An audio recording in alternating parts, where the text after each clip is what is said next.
Okay, hello everybody and welcome back to my channel, Music, Musicals and Me. Today we are doing it. We are doing how to write a musical. I'm going to be explaining my personal writing process, and this video is not going to be one of those super snappy videos where it's like, do this, do this, do this, these are the things. I'm going to be taking you through my exact thought process, okay? Everything that goes through my head. I'm just going to be doing a little bit of word vomit. It's going to be a little bit of a longer video compared to my other videos. So if you're not after a rambly video, this might not be the video for you. But if you just want to hear exactly what goes through somebody's head when they're writing a musical from start to finish, this is the video for you. Just sift through and try and take what is going to be valuable for you to help you. And if you're writing a musical at home and you want to write with me, just go through this video and try and follow along the types of things that I'm doing and do it for yourself. Translate those things to your own story and what you're doing with yourself. Okay, so I'm going to do this video in a bit of a series, okay, parts, because obviously it's going to be, a lot of stuff to actually do this. In today's video, I'm going to be going through the planning stage, okay? So from absolutely zero idea about what musical I'm going to be writing through to, okay, this is the musical I'm going to be writing, okay? So if you really struggle with coming up with ideas or planning out your ideas and creating a sense of story, creating character, creating, different things to feed in there, this will be a really great video for you. And in future videos, I'm going to be taking you through the songwriting process, through the script writing process, even through, making these songs sound good, creating tracks, doing everything so that you can follow along at home and hopefully gain a lot of insight from it. So I hope that you enjoy this video. If you do find yourself taking some sort of value from it, make sure that you give it a like so that you can help other people find it as well. And if you'd like to see more videos like this in the future, and if you want to see the rest of the series, okay, so I'll try and be releasing videos weekly. The next few weeks will be a part of this series. Make sure that you do subscribe so that you don't miss those videos, okay? So I'm going to be jumping to my notebook now, which is where I've filmed most of the video. I'm sorry that my notebook is really messy. It might be a little bit hard to see, but just try and listen to my voice, okay? And follow along, do some planning in your own notebook, and I hope that this is valuable to you. Enjoy!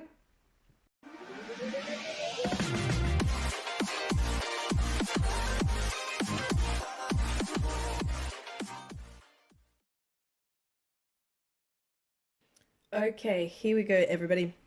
We are going to be doing the planning phase for our musical. Now, I'm sorry you'll be seeing a lot of my workbook in today's video.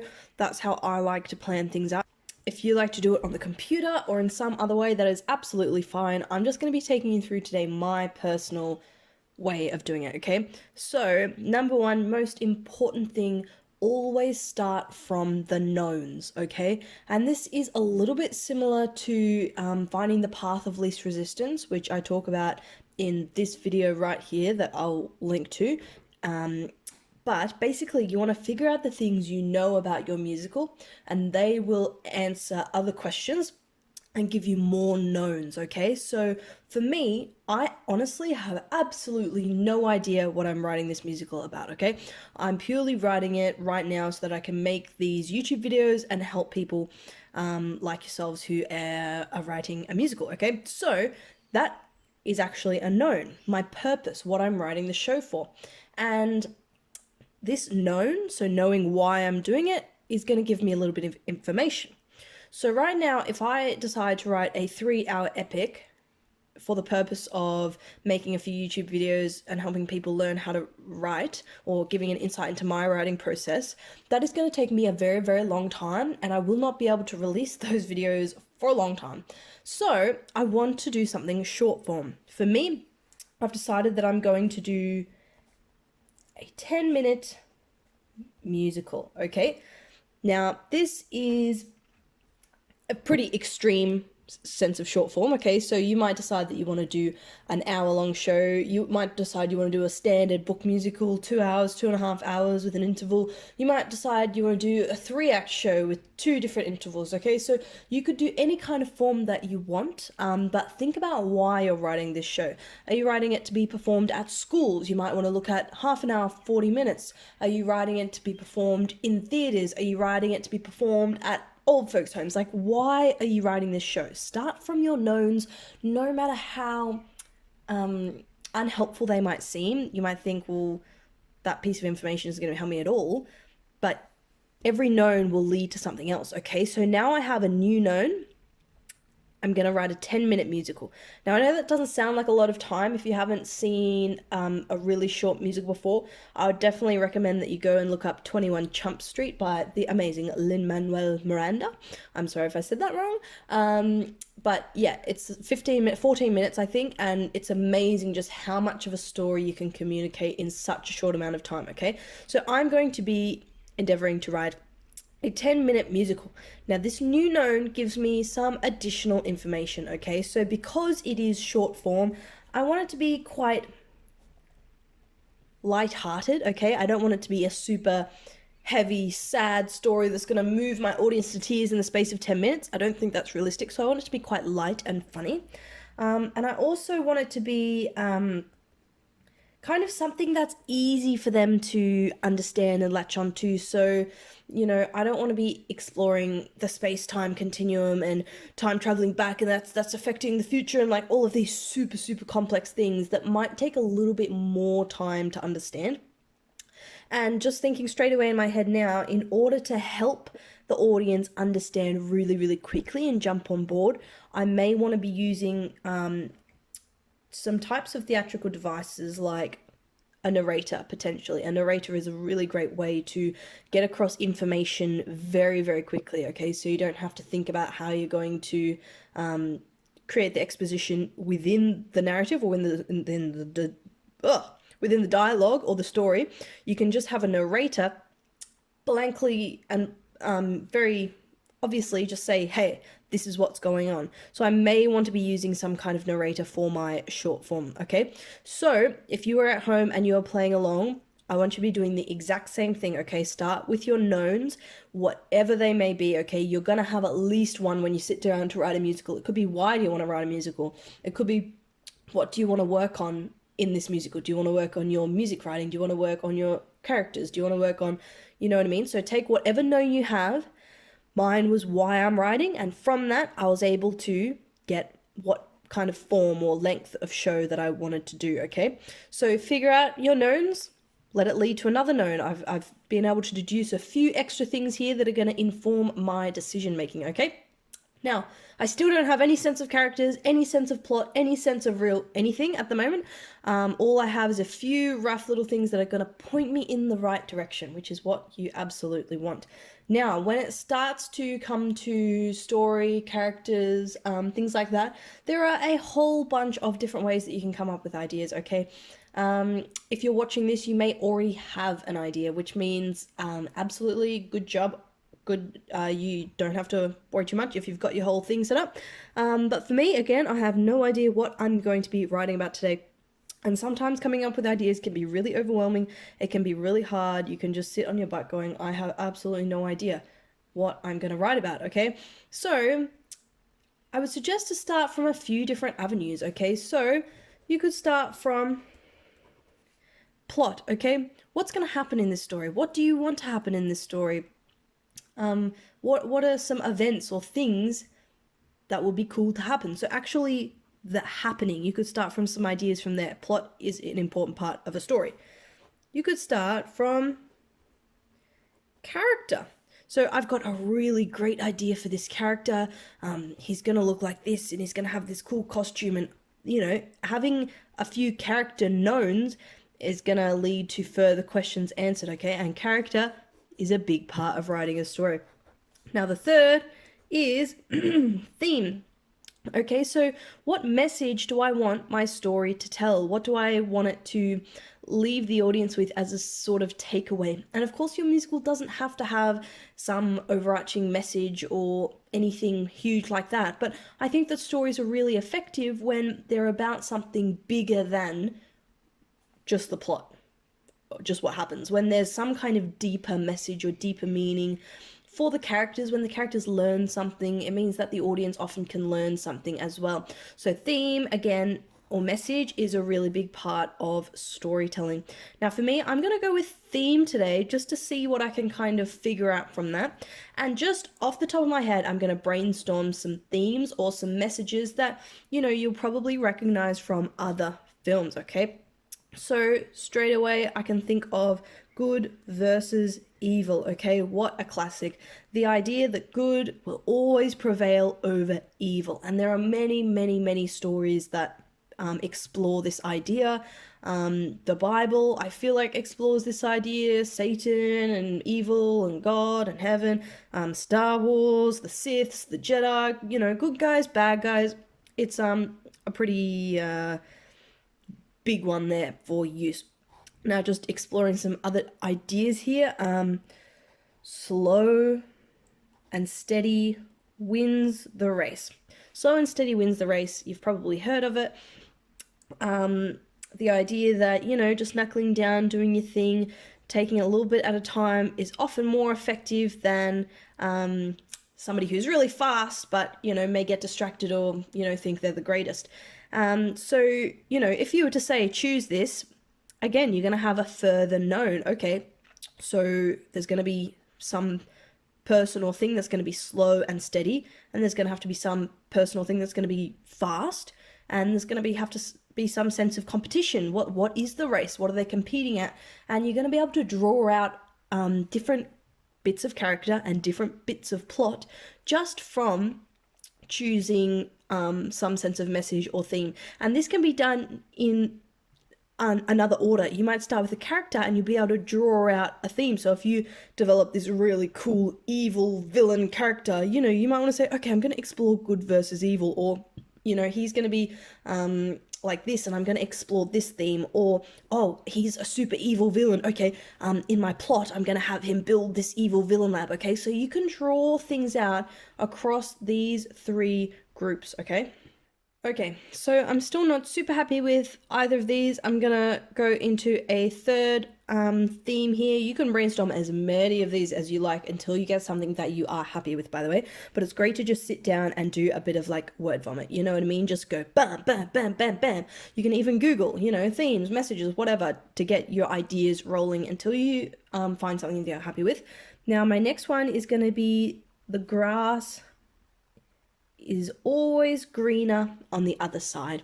Now again, you've probably heard of this, the idea that somebody might really want something, and as soon as they get it, they realize that it's not all that it's cracked up to be, and as soon as they get it, they just want the next thing or the next thing, and that, you know, having trouble being satisfied with what you do have and things like that. Okay, so I really like the idea of grass is greener, so I'm going to take that theme, okay, and I'm going to come down and explore that a little bit more. So now I have my new known. What does that mean for my story?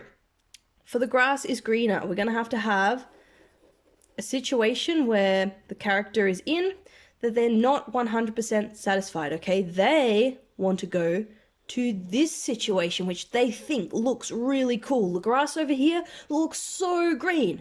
So they do. They find a way to come over here where the grass looks very green, and once they're here, they either want to go further because they're not satisfied, or they want to find a way to go back, okay? So just from choosing a theme, okay, I've been able to take that, expand upon it, and I know this just looks like absolute scribble. If you just was to start watching the video here, it just looks like lines and circles, but this is how my brain works, okay? Just being able to scribble everything down on paper. It might help if you want to annotate certain things, but this is just to get some sense of idea of flow, story, different situations, characters, whatever. So I've established that I'm going to need an ordinary setting, a grass is greener setting, the character goes there, and I like the idea of coming full circle, so we're going to say and it is a 10-minute musical, okay, so we're not going to do too many grass is greeners. The character realizes it's not all that it's cracked up to be and wants to come back, okay? So that gives me a little bit of information on my plot, gives me a little bit of information on my character. We've got some sense of story here, but still we have not 100% fleshed out what we're even going to be exploring in this musical. We don't even really know what this musical is about here. It just looks like a blob on a page. So what is going to happen is I'm just going to spend some time really thinking about a story that is going to be able to fit with this, a story that fits with these things up here as well, something that's light, something that's easy, something that is fun for a 10-minute musical. Okay, so we are back.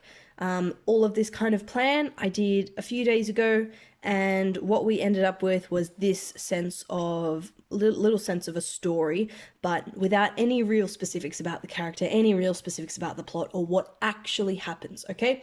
So it has been my job over the past few days to think of a story that fits with all of those things that we had come up with. Now, ideas don't come to you necessarily overnight, especially not ideas that you are happy with, okay? And it can be really, really hard to find something that you go, yeah, that really inspires me. I want to write about this story or this idea.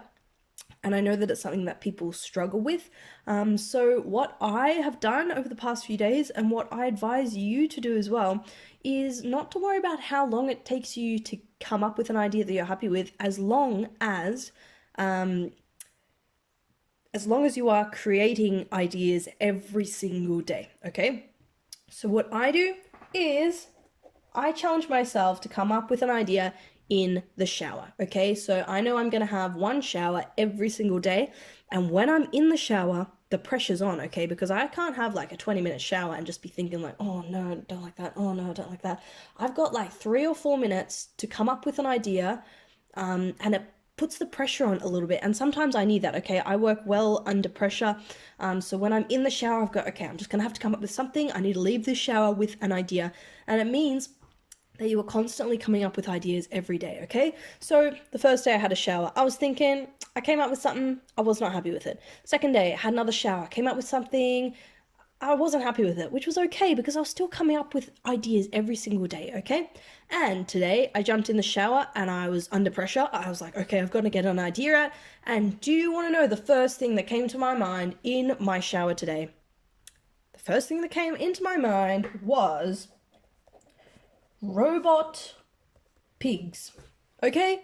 Robot pigs is what came into my mind, and I feel like you can trust in your gut. Is this idea worth entertaining? And I thought, robot pigs, that sounds pretty cool. I'm going to entertain this idea.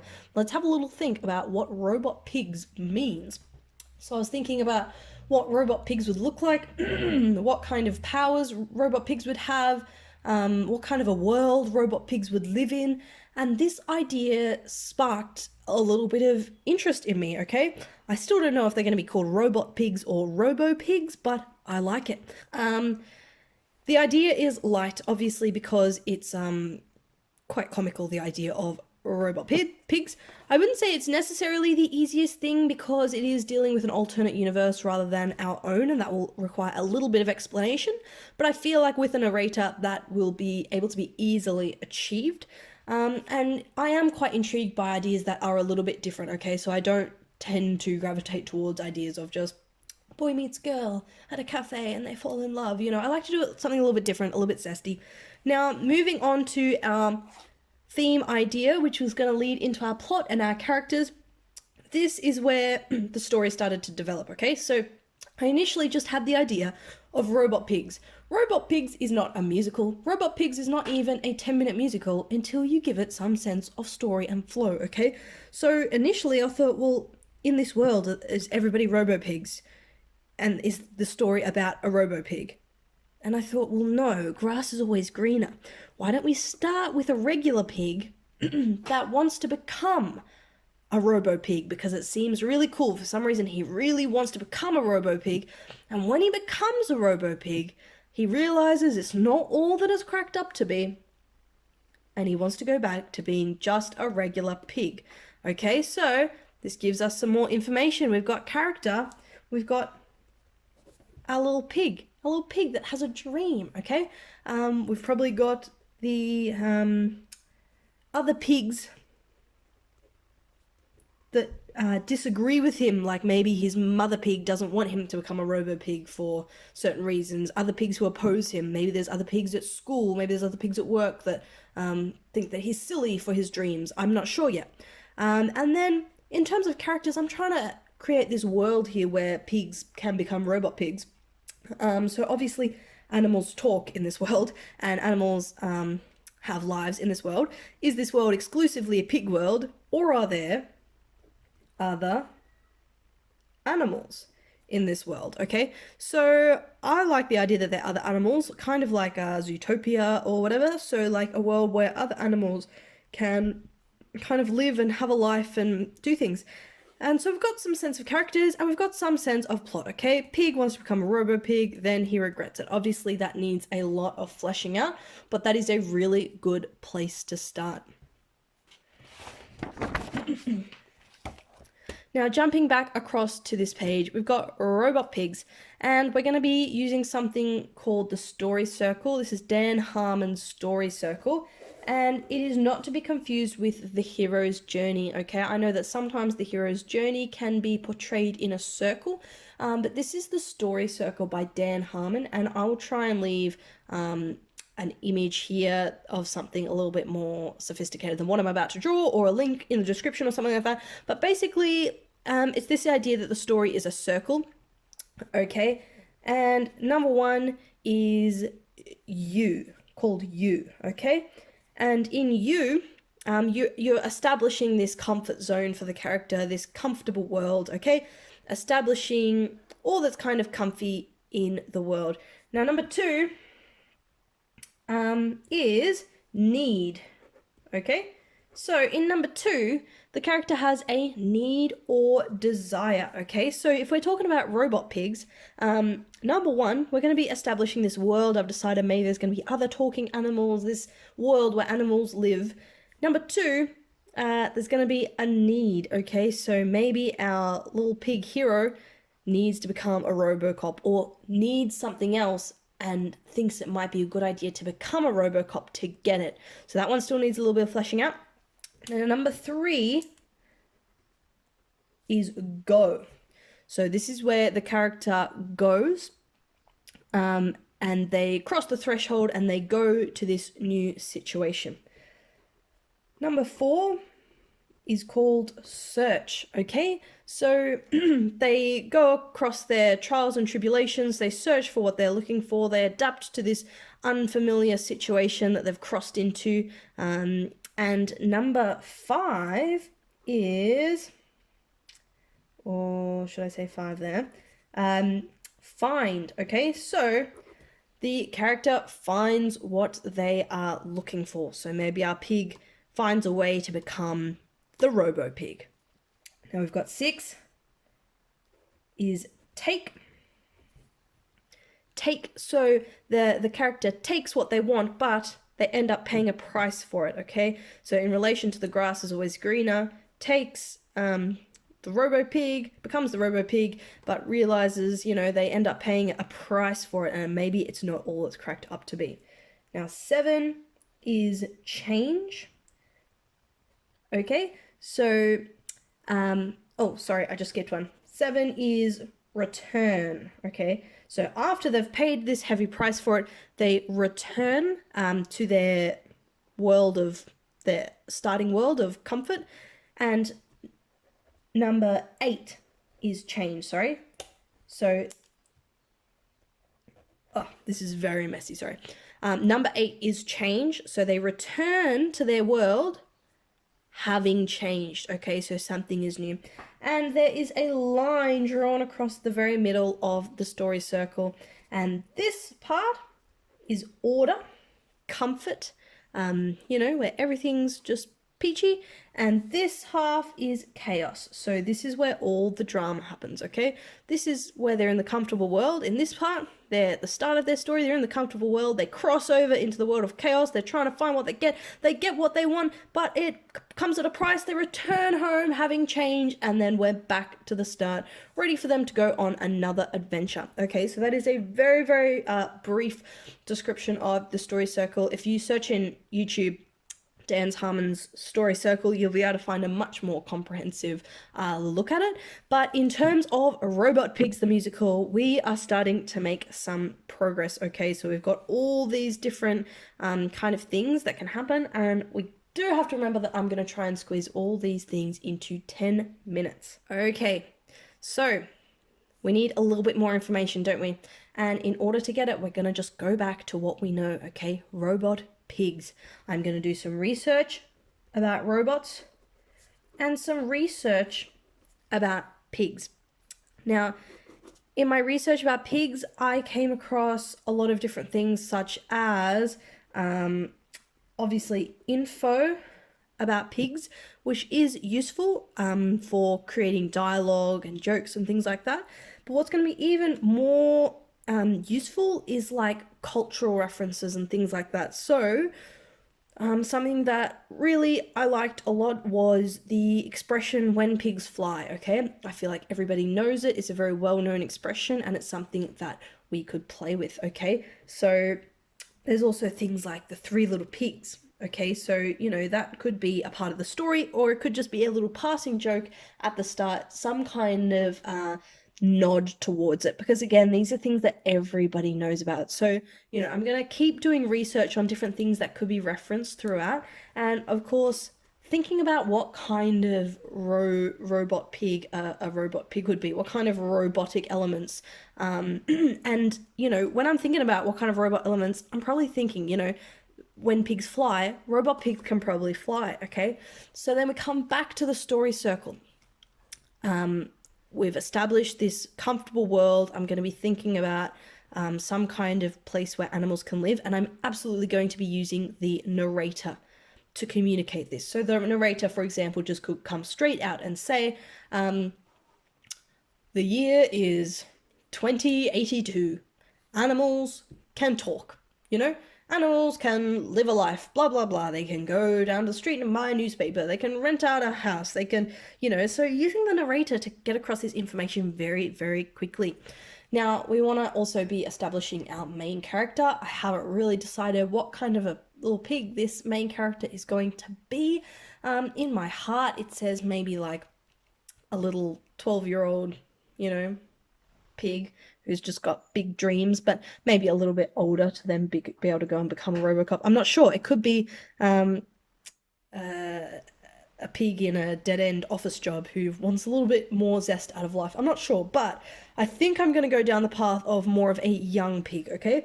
And my idea at the moment is that this young pig really has a lot of big dreams and he wants a lot of things, and he keeps saying to people, oh, can I join in with this? Or, Mum, can we buy a PS17, a PlayStation 17, and can we do this? And everybody in his life keeps saying to him, when pigs fly, we can, you know, do this. When pigs fly, I'll buy you a PlayStation 17. When pigs fly, I'll let you play with us. So everybody keeps saying to him, when pigs fly, because it's this kind of common expression in the pig community of that's never going to happen because pigs don't fly, okay? So people keep saying to him, when pigs fly, I'll X, Y, Z. So this little piggy decides, well, if these things can happen when pigs fly, I'm going to make pigs fly. I'm going to try and become a robot pig. I'm going to try and develop this, you know, robotic suit or robotic wing attachments or something super awesome and, you know, really go for it in order to get X, Y, Z. So he needs something. He needs to get all of these things that people keep telling him when pigs fly. So he decides to go and figure out how to become a robo pig that can fly. Okay, so on his search, maybe he goes to different parts of town and has to talk to different animals. Maybe he has to go to the lizard community and find this, and he has to go to the bird community, figure out how to make wings, or something like that. Maybe he has to go to different pigs in the pig community. I'm not sure. So he needs to search for different ways to become RoboPig. And at some point, he finds out how to become the RoboPig, and he's like, yes, now I'm going to be able to fly. I'm going to be able to show everybody that, you know, pigs can do anything, and now my mum's going to be able to buy me a PlayStation 17. This is fantastic. And he does it, and he becomes a RoboPig, but maybe this ostracizes him from his pig community, and instead of making things better and getting what he wants and, you know, getting all those things that people said when pigs fly, maybe now it's worse than ever, and he ends up paying a price, and things are not so good for little RoboPig, and he doesn't really belong anywhere. He doesn't belong in the lizard community or the bird community or the pig community anymore. He doesn't have a home, okay? So he has to return. He has to give up his RoboPig dreams. He has to get rid of all his RoboPig equipment. He returns back home having changed. Now he realizes that he doesn't need to fly. Maybe he just needs to save up his own money for a PlayStation 17. Maybe he just needs to learn to appreciate all of the pig things that make him a beautiful pig, and he doesn't need to become a RoboPig. So, just from a little bit of research and, you know, connecting a few ideas, chucking in some references, okay, using the story circle, we've started to get a little bit of a sense of story, okay? And I would say enough sense of story and enough sense of like theatrical language, knowing I'm going to use a narrator, knowing that it's going to be quite fast-paced, quite jokey, okay? And quite silly, I guess. That, I think, personally for me, is enough to get started. And I don't like to overplan things. I know that this might look like overplanning to some people if you're not super big planners, but for me, I like to just have a bit of a rough outline and then just go for it. Just start writing. Okay, that is it for today's video. I hope that you enjoyed it. I hope that you got something out of it. Like I said in the video, that's kind of where I'm going to be leaving my planning stage. If you're more of a planner, feel free to go ahead and really more meticulously plan it in like loads of detail. But I think that it's good to just start writing once you've got a bit of an idea, because you can figure things out as you start to create and through that process of creation. So make sure again that you subscribe so that you don't miss the next videos in this series. In the upcoming videos, I am going to be going through the writing process in terms of songwriting, in terms of script writing, okay? So this was just the planning phase. This was just the planning phase. I am going to be taking you through the rest of what it takes to write a musical, okay? So I hope that this has been really comprehensive, and then I hope it can continue to be really comprehensive, because there isn't a lot of information out there about the absolute nitty-gritties. I'm sorry that was so rambly from just my head, but I hope that it has been of value. Let me know down in the comments if you enjoyed it and what you struggle with in the planning phase. For me, it's just keeping it all contained. Sometimes I go on little tangents, okay? So I hope that you have enjoyed and that you have a great day.